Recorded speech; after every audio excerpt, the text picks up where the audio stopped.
where the mind is without fear. The text. ਹੁਣ ਆਪਾਂ ਇਸ ਪੋਇਮ ਦਾ ਟੈਕਸਟ ਸ਼ੁਰੂ ਕਰਨ ਜਾ ਰਹੇ ਹਾਂ। ਤਾਂ ਇਸ ਪੋਇਮ ਦੇ ਟੈਕਸਟ ਸ਼ੁਰੂ ਕਰਨ ਤੋਂ ਪਹਿਲਾਂ ਤੁਸੀਂ ਦਿਮਾਗ ਦੇ ਵਿੱਚ ਇਹ ਜ਼ਰੂਰ ਦੇਖੋ ਕਿ ਇਸ ਪੋਇਮ ਦੇ ਵਿੱਚੋਂ ਕੁਐਸਚਨ ਕਿਸ ਤਰ੍ਹਾਂ ਦੇ ਆ ਸਕਦੇ ਨੇ। ਜਿਵੇਂ ਕਿ ਮੈਂ ਪਹਿਲਾਂ ਹੀ ਦੱਸਿਆ ਸੀ, ਇਸ ਦੇ ਵਿੱਚ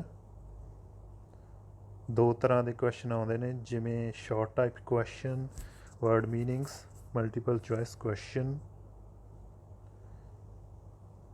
ਜਾਂ ਫਿਰ ਲੌਂਗ ਕੁਐਸਚਨ। ਸੋ ਇਹਨਾਂ ਨੂੰ ਧਿਆਨ ਵਿੱਚ ਰੱਖਦੇ ਹੋਏ ਹੀ ਆਪਾਂ ਟੈਕਸਟ ਪੜ੍ਹਨਾ ਹੈ, ਕਿਉਂਕਿ ਮੀਨਿੰਗ ਆਉਣੇ ਹਨ ਤੁਹਾਨੂੰ ਵਰਡਸ ਦੇ, ਤਾਂ ਇਸ ਕਰਕੇ ਹਰੇਕ ਵਰਡ ਦਾ ਮੀਨਿੰਗ ਤੁਸੀਂ ਧਿਆਨ ਨਾਲ ਸੁਣਨਾ ਹੈ। ਜੇ ਬਾਈ ਚਾਂਸ ਕੋਈ ਮੀਨਿੰਗ ਮੈਂ ਸੌਖਾ ਛੱਡ ਕੇ ਅੱਗੇ ਲੰਘ ਜਾਵਾਂ ਅਤੇ ਤੁਹਾਨੂੰ ਫਿਰ ਵੀ ਨਹੀਂ ਪਤਾ ਚੱਲਦਾ, ਤਾਂ ਤੁਸੀਂ ਮੈਨੂੰ ਕੰਟੈਕਟ ਕਰ ਸਕਦੇ ਹੋ। ਤਾਂ ਇਹ ਹੈ ਆਪਣੀ ਪੋਇਮ ਜੀ। Where the mind is without fear and the head is held high.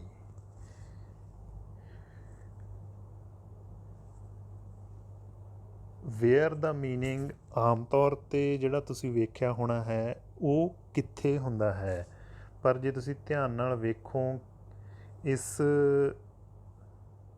Line ਦਾ ਜਿਹੜਾ ਅੰਤ ਹੈ ਉਹ ਇੰਟੈਰੋਗੇਸ਼ਨ ਮਾਰਕ ਨਾਲ ਜਾਂ ਪ੍ਰਸ਼ਨਵਾਚਕ ਚਿੰਨ੍ਹ ਨਾਲ ਨਹੀਂ ਹੁੰਦਾ।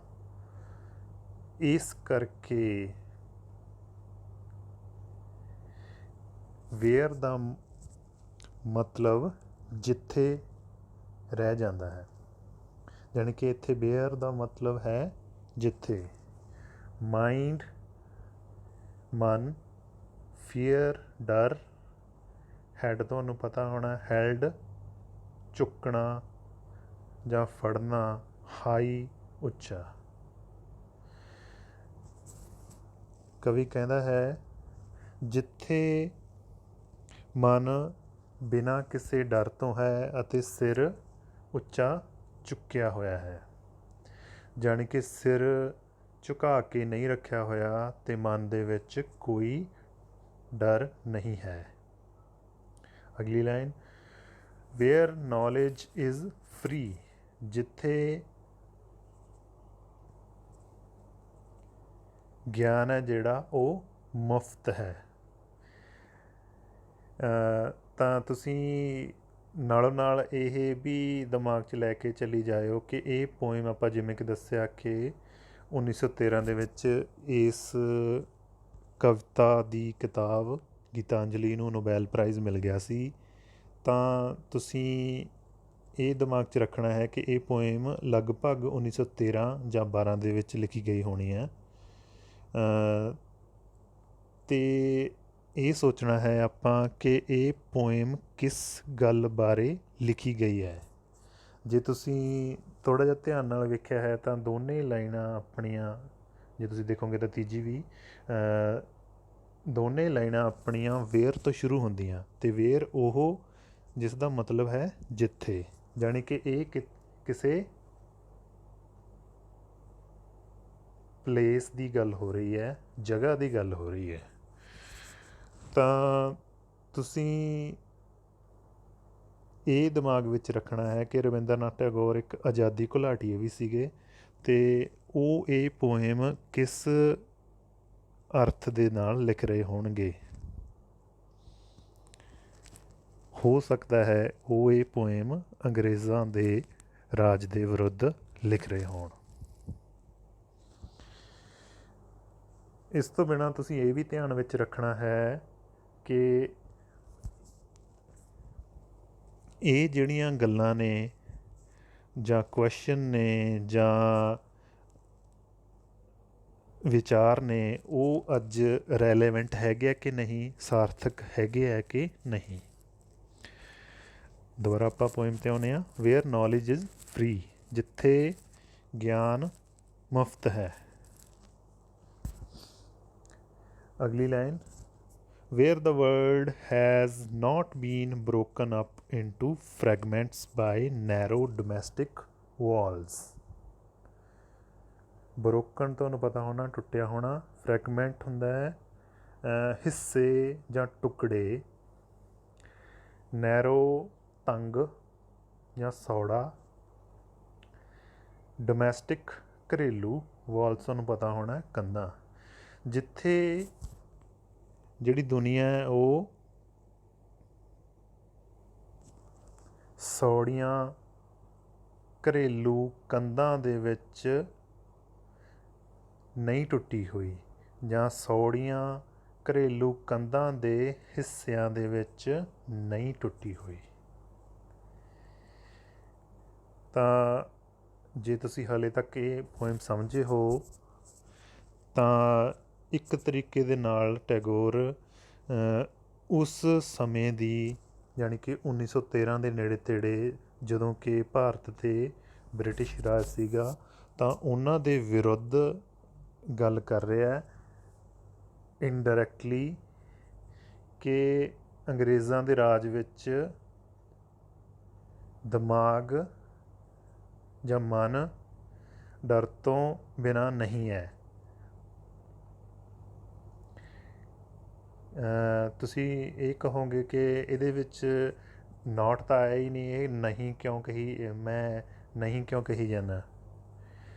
ਕਿਉਂਕਿ ਇਸ ਲਾਈਨ ਦਾ ਮਤਲਬ ਇਹ ਹੈ ਕਿ ਉਹ ਇਸ ਤਰ੍ਹਾਂ ਦੇ ਪਲੇਸ ਜਾਂ ਜਗ੍ਹਾ ਨੂੰ ਲੋਚਦਾ ਜਿੱਥੇ ਮਨ ਕਿਸੇ ਡਰ ਤੋਂ ਮੁਕਤ ਹੋਵੇ।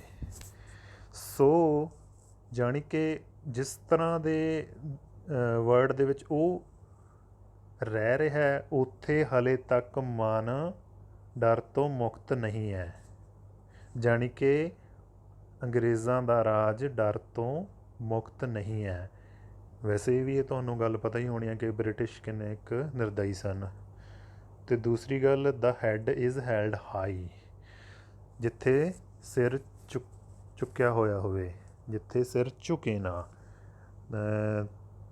ਇਹ ਵੀ ਤੁਸੀਂ ਸਮਝ ਸਕਦੇ ਹੋ ਕਿ ਅੰਗਰੇਜ਼ਾਂ ਦੇ ਰਾਜ ਵਿੱਚ ਭਾਰਤੀਆਂ ਦੇ ਨਾਲ ਕਿੰਨੇ ਤਸ਼ੱਦਦ ਕੀਤੇ ਜਾਂਦੇ ਸੀ ਅਤੇ ਭਾਰਤੀਆਂ ਨੂੰ ਉਹਨਾਂ ਦੇ ਖੁਦ ਦੇ ਦੇਸ਼ ਦੇ ਵਿੱਚ ਹੀ ਸੈਕਿੰਡ ਰੇਟ ਸਿਟੀਜ਼ਨ ਬਣਾਇਆ ਜਾਂਦਾ ਸੀ, ਦੂਜੇ ਦਰਜੇ ਦੇ ਰਿਹਾਇਸ਼ੀ। ਸੋ ਉਸ ਵੇਲੇ ਨੌਲੇਜ ਵੀ ਫ੍ਰੀ ਨਹੀਂ ਸੀ। ਅੰਗਰੇਜ਼ਾਂ ਦੇ ਰਾਜ ਵਿੱਚ ਨੌਲੇਜ ਫ੍ਰੀ ਨਹੀਂ ਸੀ। ਪਰ ਜੇ ਤੁਸੀਂ ਇਹ ਸੁਣ ਕੇ ਇਹ ਵੀ ਵੇਖਦੇ ਹੋਵੋਗੇ ਕਿ ਨੌਲੇਜ ਤਾਂ ਅੱਜ ਵੀ ਫ੍ਰੀ ਨਹੀਂ ਹੈ, ਤਾਂ ਹੀ ਆਪਾਂ ਨੂੰ ਇਹ ਕਿਹਾ ਜਾਂਦਾ ਹੈ ਕਿ ਅੱਜ ਬ੍ਰਿਟਿਸ਼ ਰਾਜ ਤਾਂ ਚਲਾ ਗਿਆ, ਅੰਗਰੇਜ਼ ਤਾਂ ਚਲੇ ਗਏ, ਜਾਂ ਗੋਰੇ ਅੰਗਰੇਜ਼ ਤਾਂ ਚਲੇ ਗਏ, ਹੁਣ ਕਾਲੇ ਅੰਗਰੇਜ਼ ਆਪਣੇ 'ਤੇ ਰਾਜ ਕਰਦੇ ਨੇ। ਜਦੋਂ ਕਿ ਹੋਣਾ ਇਹ ਚਾਹੀਦਾ ਹੈ ਟੈਗੋਰ ਦੇ ਹਿਸਾਬ ਦੇ ਨਾਲ, ਜਿੱਥੇ ਕਿ ਨੌਲੇਜ ਫ੍ਰੀ ਹੋਣੀ ਚਾਹੀਦੀ ਹੈ। ਤਾਂ ਉਸੇ ਲੜੀ ਦੇ ਵਿੱਚ ਇਹ ਕਹਿੰਦਾ ਕਿ ਜਿੱਥੇ ਘਰੇਲੂ ਕੰਧਾਂ ਦੇ ਨਾਲ ਜਿਹੜੀ ਦੁਨੀਆ ਉਹ ਹਿੱਸਿਆਂ ਦੇ ਵਿੱਚ ਟੁੱਟੀ ਨਾ ਹੋਵੇ। ਪਰ ਮੈਨੂੰ ਲੱਗਦਾ ਹੈ ਕਿ ਜਦੋਂ ਅੰਗਰੇਜ਼ ਚਲੇ ਗਏ, ਸਭ ਤੋਂ ਪਹਿਲਾ ਕੰਮ ਹੀ ਉਹਨਾਂ ਨੇ ਹਿੱਸੇ 'ਚ ਵੰਡਣਾ ਕੀਤਾ, ਜਿਵੇਂ ਕਿ ਇੰਡੀਆ ਪਾਕਿਸਤਾਨ ਹੋ ਗਿਆ, ਤਾਂ ਫਿਰ ਉਸ ਤੋਂ ਬਾਅਦ ਬੰਗਲਾਦੇਸ਼ ਹੋ ਗਿਆ। ਇੰਡੀਆ ਦੇ 3 ਟੁਕੜੇ ਕਰ ਦਿੱਤੇ ਗਏ ਨੇ।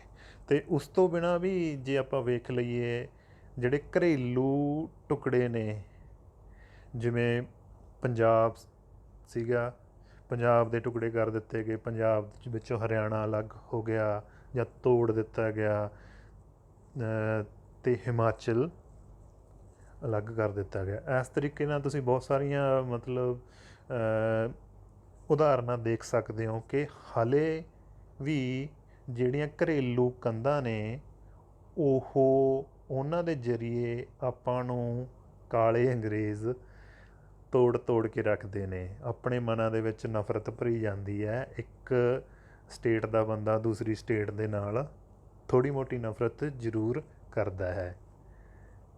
ਜ਼ਰੂਰ ਦਾ ਮੇਰੇ ਮਤਲਬ ਇਹ ਸੀ ਕਿ ਉਹਨਾਂ ਦੇ ਮਨ ਵਿੱਚ ਨਫ਼ਰਤ ਭਰੀ ਜਾਂਦੀ ਹੈ। ਜਿਵੇਂ ਕਿ ਪੰਜਾਬੀ ਲੋਕ ਆਪਣੇ ਖੇਤਾਂ ਦੇ ਵਿੱਚ ਜਿਹੜੇ ਪ੍ਰਵਾਸੀ ਮਜ਼ਦੂਰ ਆ ਉਹਨਾਂ ਨੂੰ ਵੀ ਨਫ਼ਰਤ ਕਰਦੇ ਪਾਏ ਗਏ ਨੇ, ਉਹਨਾਂ ਨੂੰ ਘਟੀਆ ਸ਼ਬਦਾਵਲੀ ਦੇ ਨਾਲ ਬੋਲਦੇ ਨੇ।